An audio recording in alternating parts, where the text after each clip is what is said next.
Good day, ladies and gentlemen. Thank you so much for tuning in. This is for our Star Properties Digital Fair. Today we have Jessica Jong, who is a property investor and also a mortgage specialist. And she actually helps people to actually revise and review their mortgage that they currently have, to give them advice and provide them with solutions on how they can reduce the monthly installments based on the capacity as well to reduce the tenor. But I would like Jessica to explain a little bit about herself and also what she does before we begin this interview proper. Hi, Jessica. Thank you so much for coming in today. Hi, Ernest. Thank you so much for having me here. Hello, everyone. My name is Jessica Jong. As Ernest mentioned, I'm a mortgage specialist.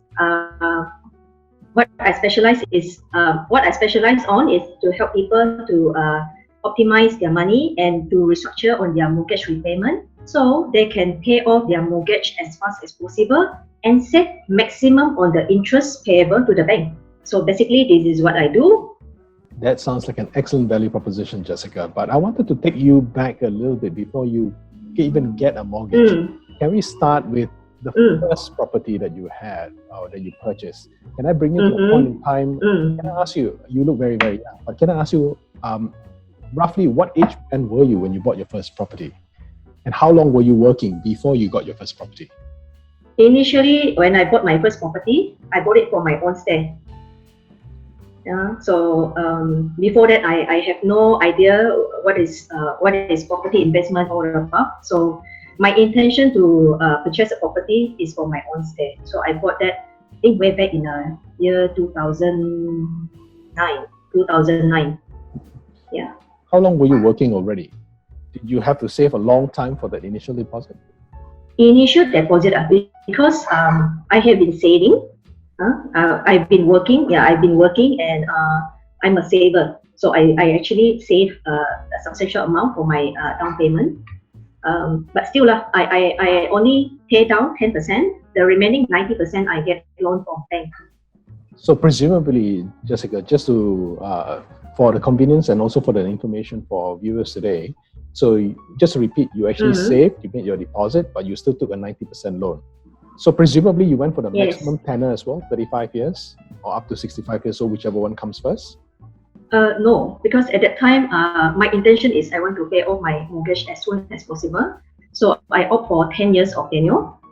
Wow. Yes, very short tenure. Does that mean that your monthly installment is very, very high then? Yes, it is higher, much higher than compared to those who opt for longer tenure, like 35 years or 40 years. So mine will be a much more higher. Then after a year of paying my mortgage, then I come across a strategy on how to restructure on the mortgage. So I applied that strategy. Then I am able to pay off my mortgage in 3.5 years. Excellent. We'll come to that strategy shortly because that's super exciting. But Jessica, I wanted to ask you this because a lot of people are very scared to make their first purchase because they may be going through school and going through university, maybe even going through work, where the biggest debt they may have may be either be an education loan or maybe their credit card. That probably is about 30,000. Now, when you buy a property now, we're talking about maybe 200,000-300,000 in debt if you're taking a 90% loan. How was your psychology when you actually decided to buy? I mean, what was going through your mind? Can I just ask you?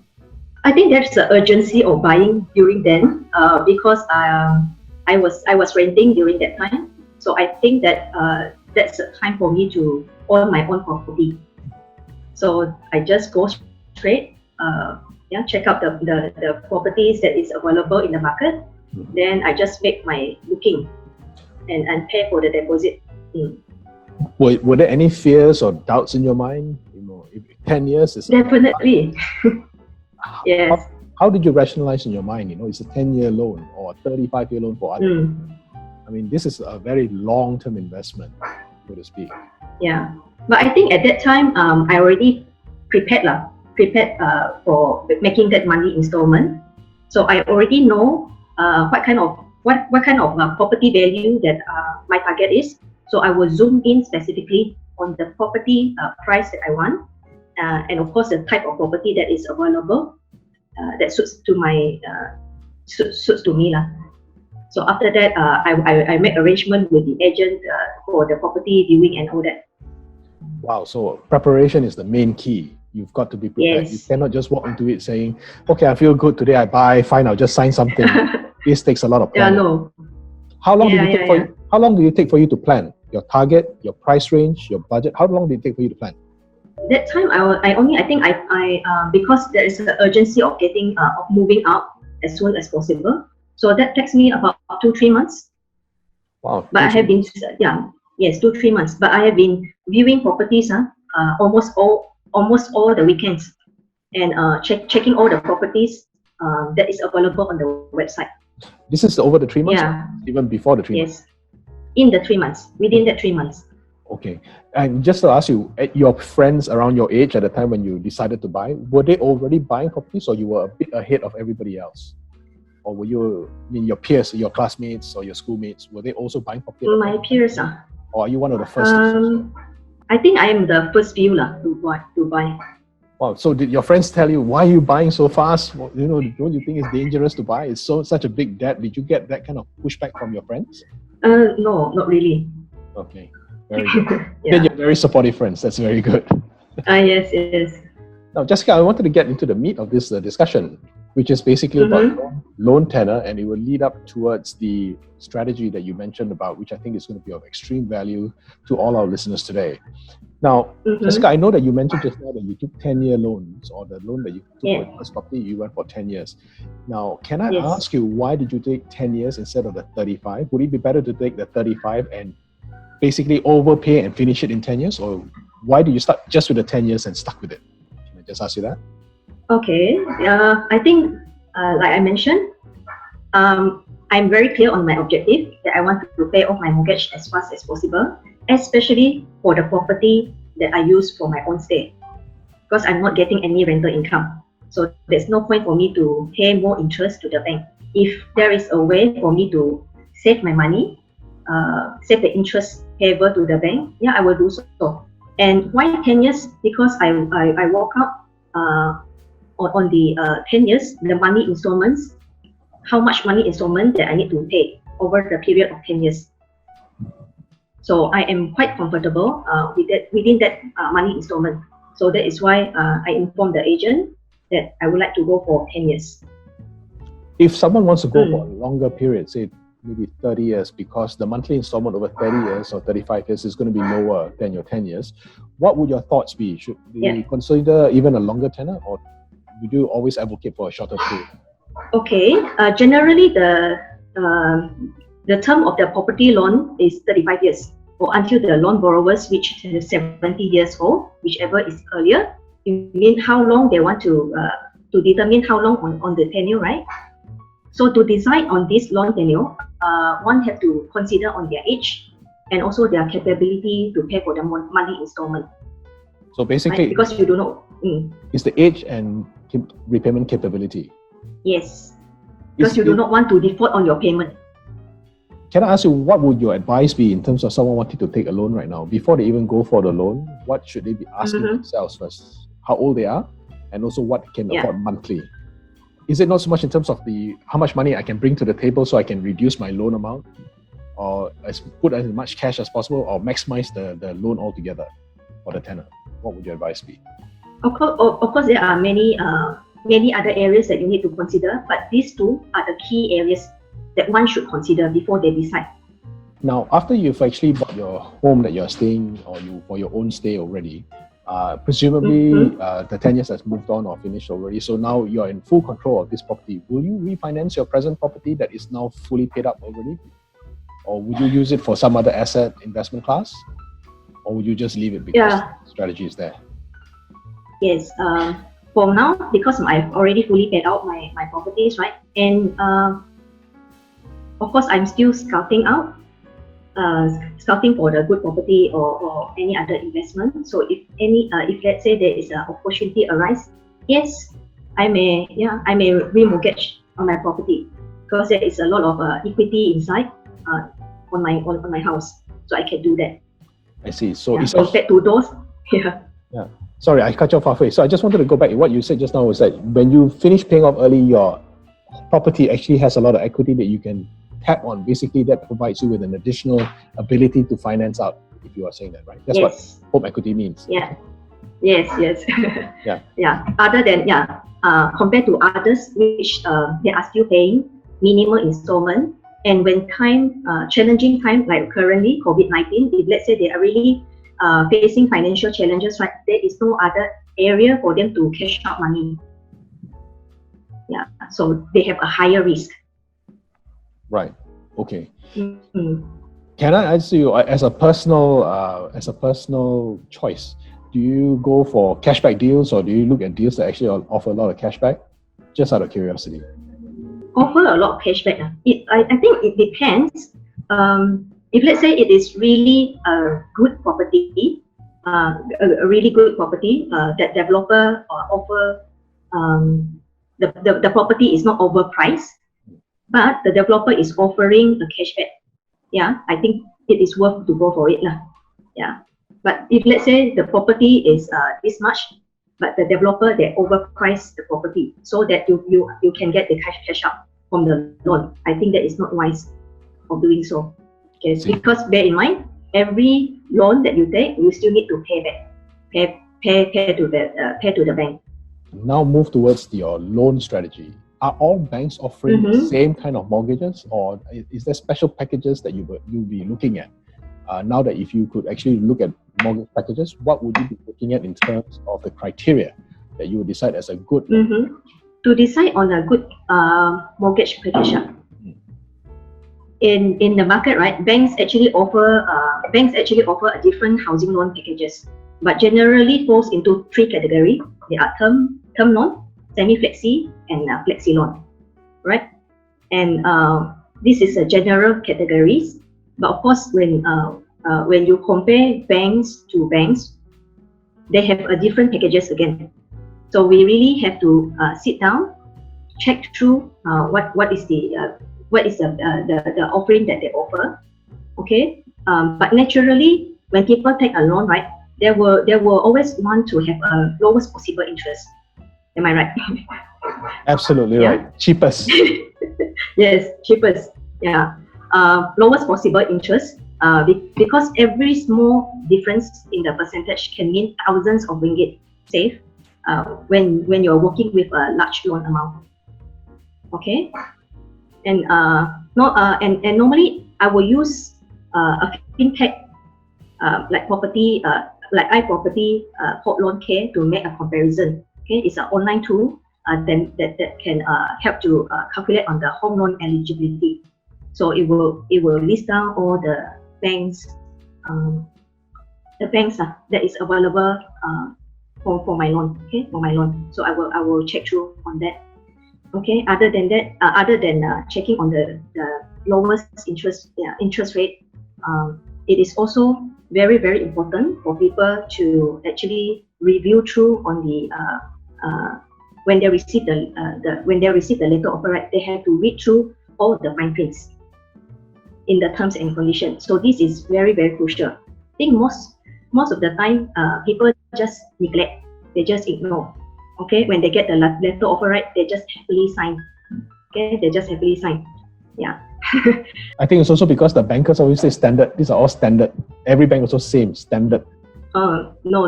It is because it is not standard. That's why I have to highlight over here. Okay, it is very, very important for every loan borrowers to read through all the fine prints. I just give you an example. Can I? Lately, I also help people to review through on their letter offer. Okay, means my client, they have already obtained the loan. Okay, they actually engage me to review through on their letter offer. So when I read through, right, as people also aware that this year Bank Negara announced on the OPR reduction, and bank has reduced on the interest rate.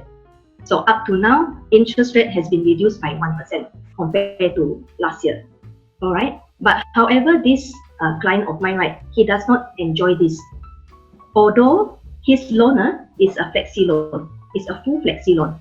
Okay, full flexi loan with the effective interest of 4.4%. Okay, 4.4%. But because of interest reduced by 1%, right, he's quite puzzled. Why this doesn't happen to his loan. So when I checked through on his letter offer, I found out that there is a term in the letter offer that bank actually mentioned that there is a minimum interest charge. If the interest go below a certain percentage, right, there will be a minimum effective interest charge to their loan. So at this present, even though interest has been reduced by 1%, he doesn't enjoy this. He is still paying for 4.4%. All right, so bear in mind, even though your loan is full flexi, doesn't mean that you will get a 1% reduction. So read carefully on your letter offer. All right, so after you, this is what you have, after you have making the comparison on the loan, okay, very importantly, you have to read through all the fine prints. Wow, okay, so basically don't sign buta. Yeah, so this is only one of the area, you know, there are many other areas that bank have different terms and conditions. Okay, I can share with you another example. There is another bank also offer full flexi loan. However, this bank, right, they allow you to make prepayment. Okay, means that you can make additional payment to your loan. However, there is a capping on how much money that you can put inside your loan to save on the interest. All right, so there is a terms like this as well. So every letter offer from different bank is also different. So you really have to read through carefully. If you don't understand, please engage the mortgage agent, which is well versed in this. Then they can explain well to you. Yeah. I think what you mentioned just now was also very interesting, because it actually another way of looking at it is that you shouldn't do anything that you don't understand. And every time when someone says it's standard, always seek a professional opinion at the end of the day, because your livelihood and your money is at stake. So even if it charges, even if there's some charges or some costs, it may actually cost you very little to save you a lot more if you do the wrong thing.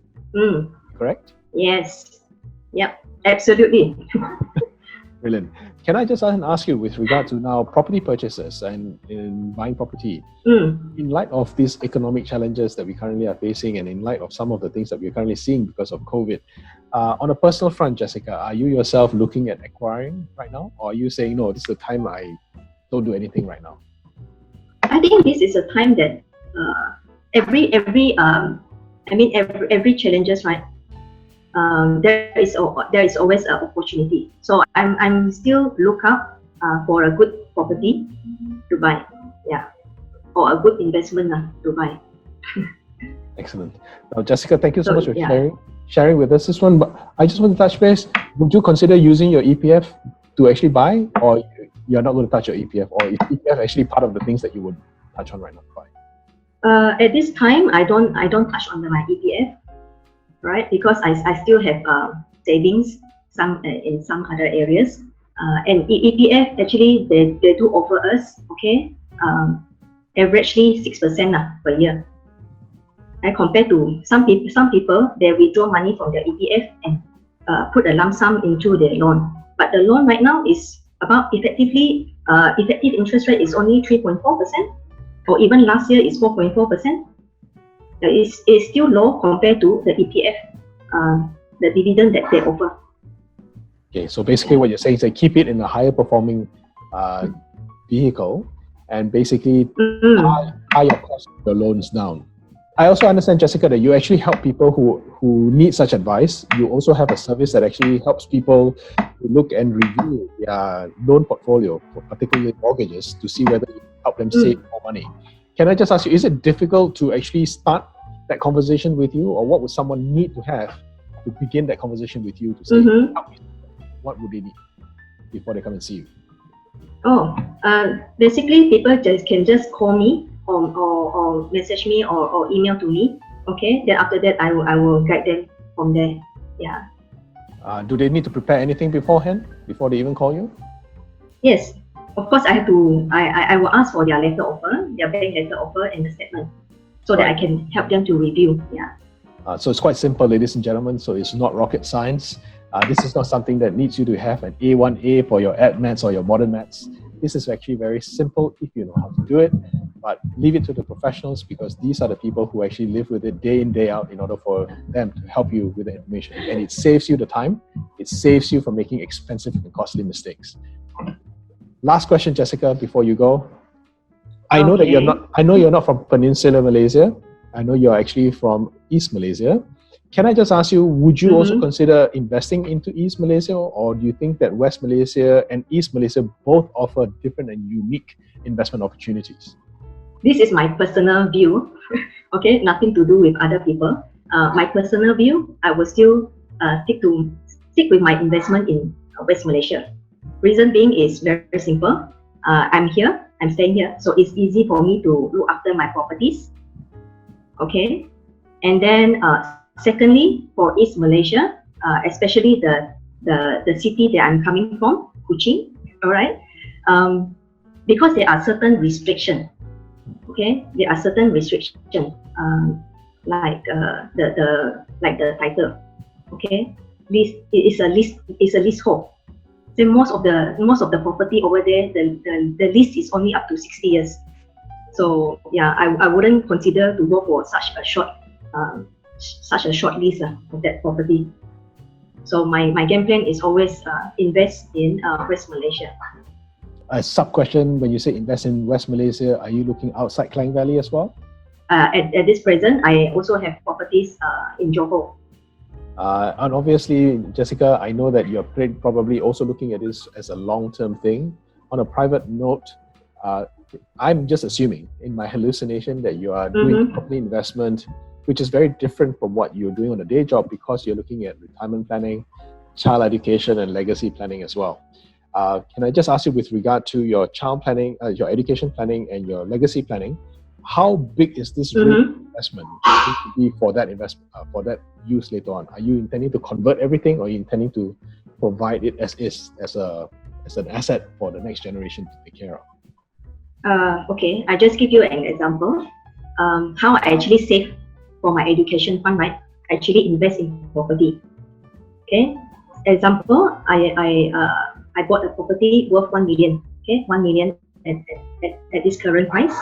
All right. So after 10 years or 20 years later, okay, hopefully the property will be double up in price, in value, right? In value. So I will have that money to send my girl for higher education. And by then, hopefully my loan also, I paid off my loan. Excellent. So I will have excess money. Yeah. So I have the options. Because I'm the person that would like to have many options. One is I can always remortgage or refinance my property if I want to, and that property, right, I still can keep for my girl. All right.